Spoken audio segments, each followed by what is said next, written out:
The story of Deborah is one of the most remarkable in all of Israel's history.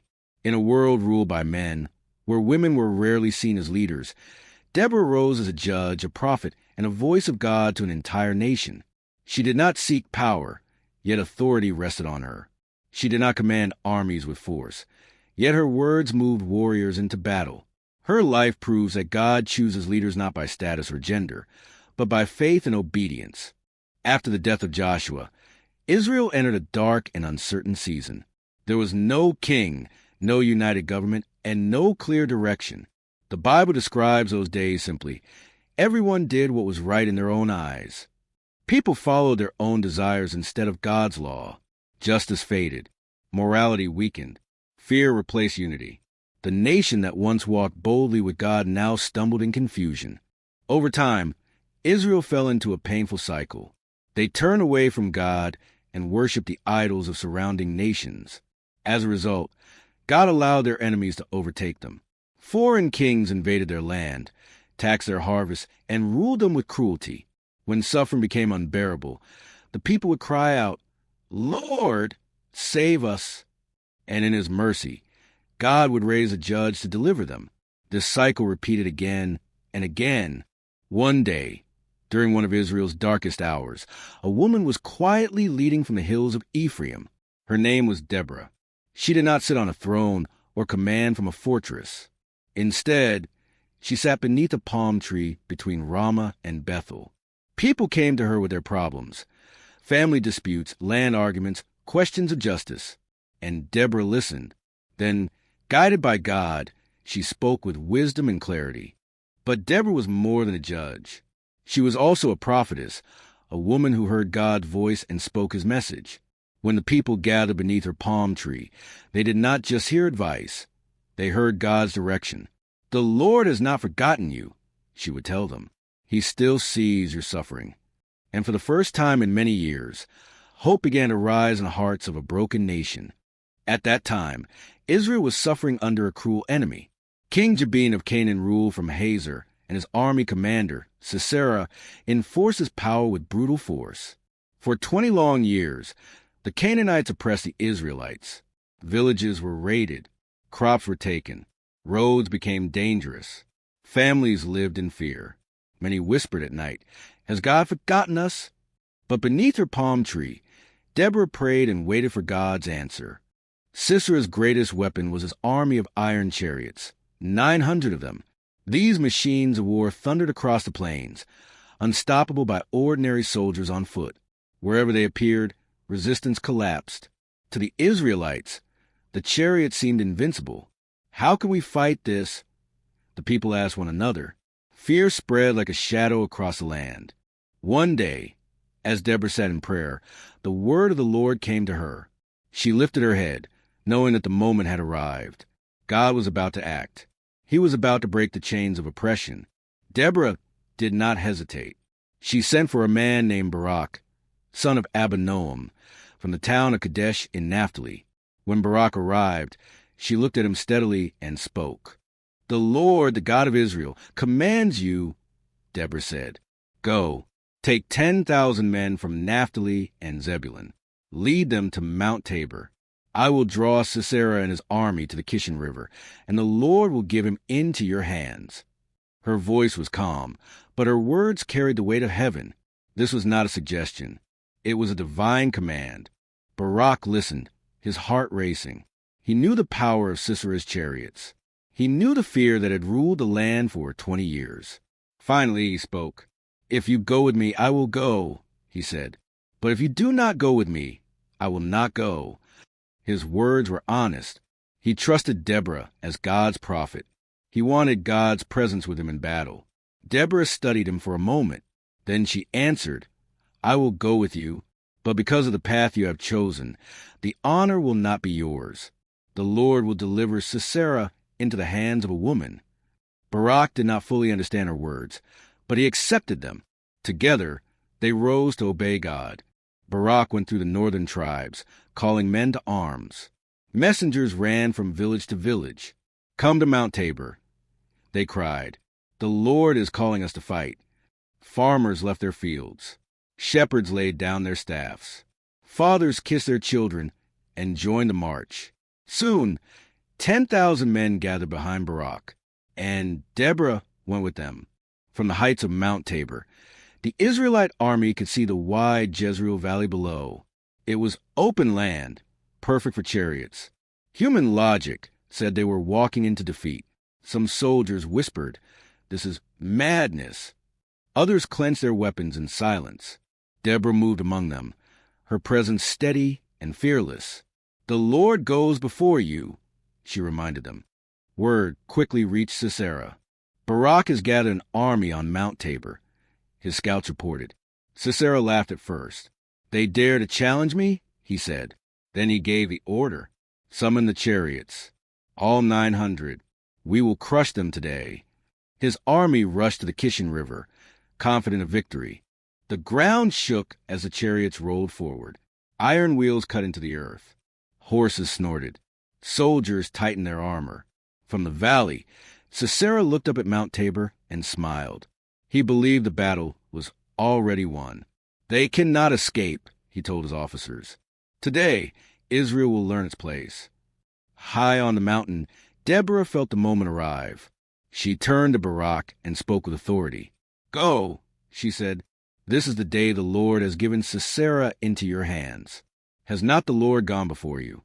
Her words cut through fear. Barak raised his sword. "Forward," he shouted. The Israelite army surged down the mountain.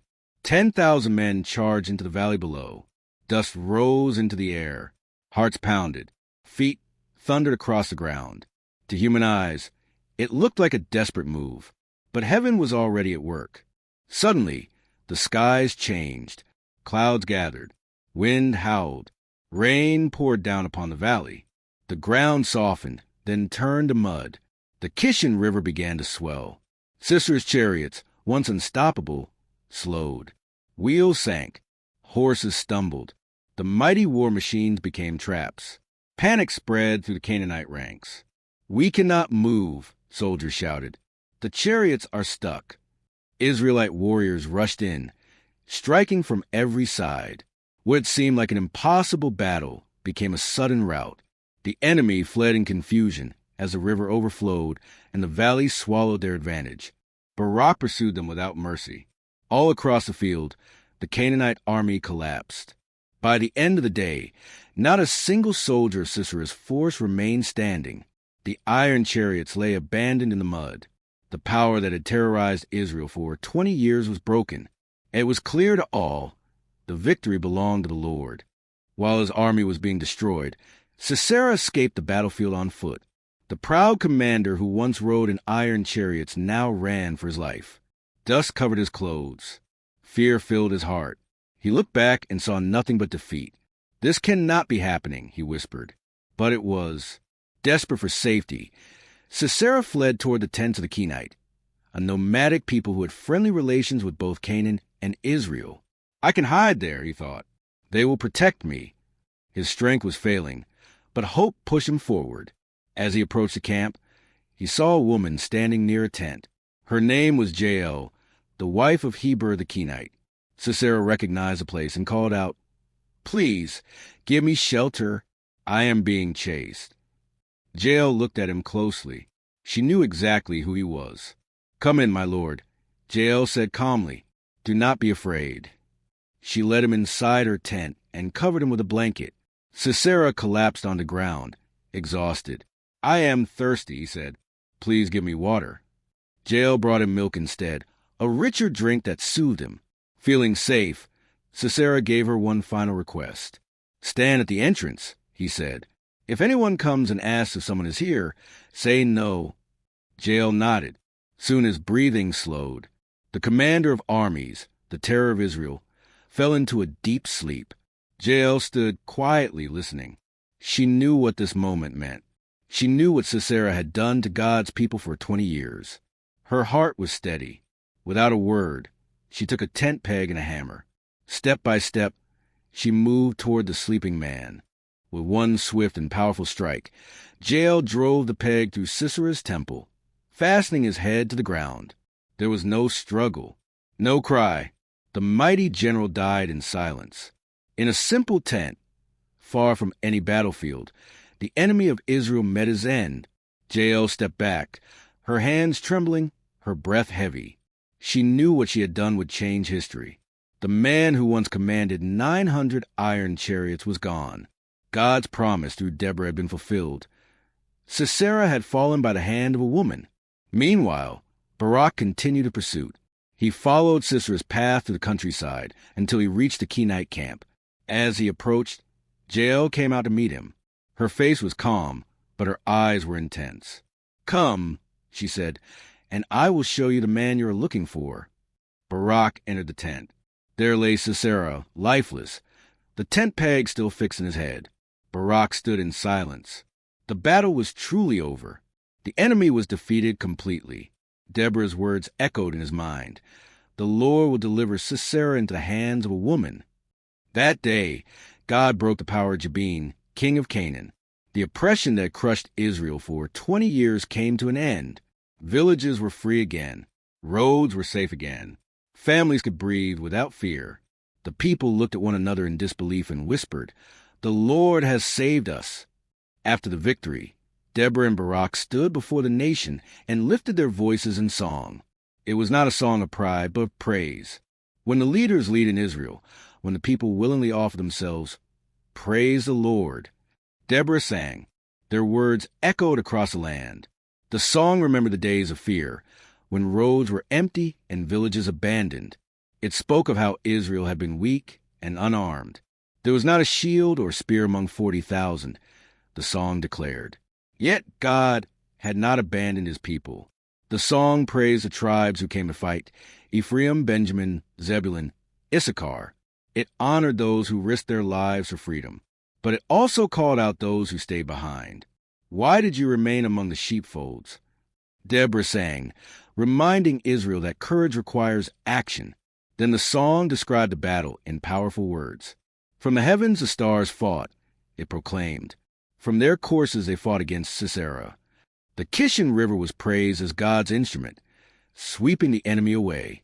The victory was not human, it was divine. Jael was honored above all. "Most blessed of women is Jael," the song declared. The woman in the tent had done what armies could not. Through her courage, God completed the deliverance of his people. The song ended with a prayer that would be remembered for generations.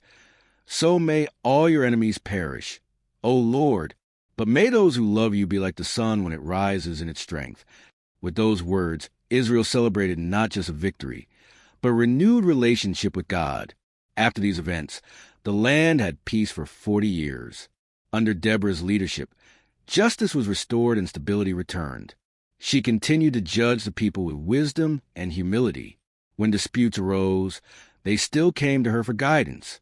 She led not with force, but with faith. Deborah's legacy reached far beyond her lifetime. She proved that true leadership flows from obedience to God, not from position or power. She showed that courage is not loud, and authority does not require strength of arms.